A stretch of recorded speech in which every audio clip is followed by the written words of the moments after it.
женщина, да, вот в начале 20 века, когда фиксировали якутских женщин, очень много есть фотографий именно с полным набором украшений, да, вот, и, ну, понятно, что это более такой парадный вариант, да, конечно, каждый день так женщины не одевались, и якутские украшения, они сопровождали свою хозяйку, ну, можно сказать, от рождения до самой смерти, да.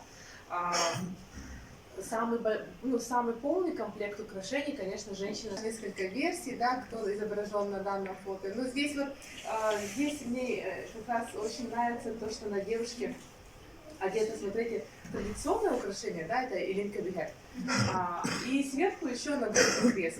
И именно вот в якутской культуре нагрудный крест, он как не только как религиозный символ, да, а плюс ко всему здесь нагрудный крест, он как бы влился очень хорошо вот в конце 19-го, начале 20 века в комплект якутских украшений, а позже, можно сказать, даже немного вытеснил вот именно нагрудные украшения, да, или кельгет, потому что оно, ну, все-таки очень такое большое, громоздкое, и, видимо, в основном еще и городские женщины, да, они начинают носить вот, ну, нагрудные кресты.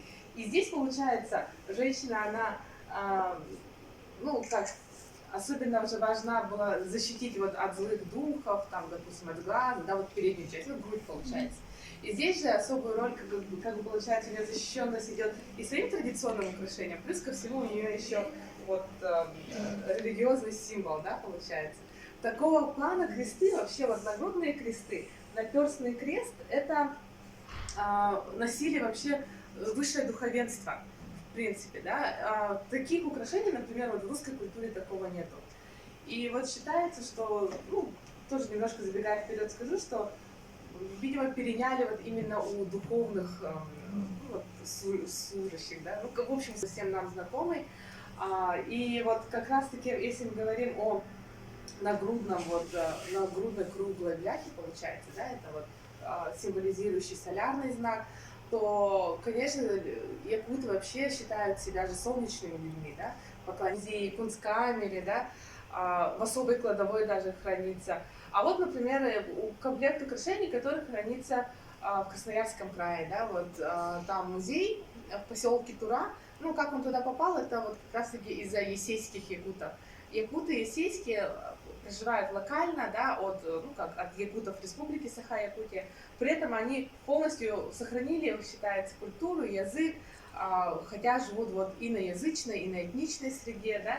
И вот их комплект украшений, то, что они смогли сохранить, захоронение Аддабан, это вот Хангаласском улусе, да, они мужские, это не женские. Мужчины тоже носили серьги, да, вот об этом вот в последнее время, особенно вот такого вида. Такие серьги называют кольцевые серьги, да, или бусинные иногда пишут, проволочные, серьги в виде знака вопроса, да, они достаточно широко распространены на всей территории Евразии вообще, да, у многих народов встречается. И вообще слово серьга это же тюркское слово в русском языке, да, узырга, утарга, сырга у всех наших тюркских братских народов звучит практически едино. И вообще считается, что серьги в той же, например, ну, русской, славянской культуре, они появляются под влиянием вот, тюркской культуры, в общем, да, когда со времен первых кочевников, получается.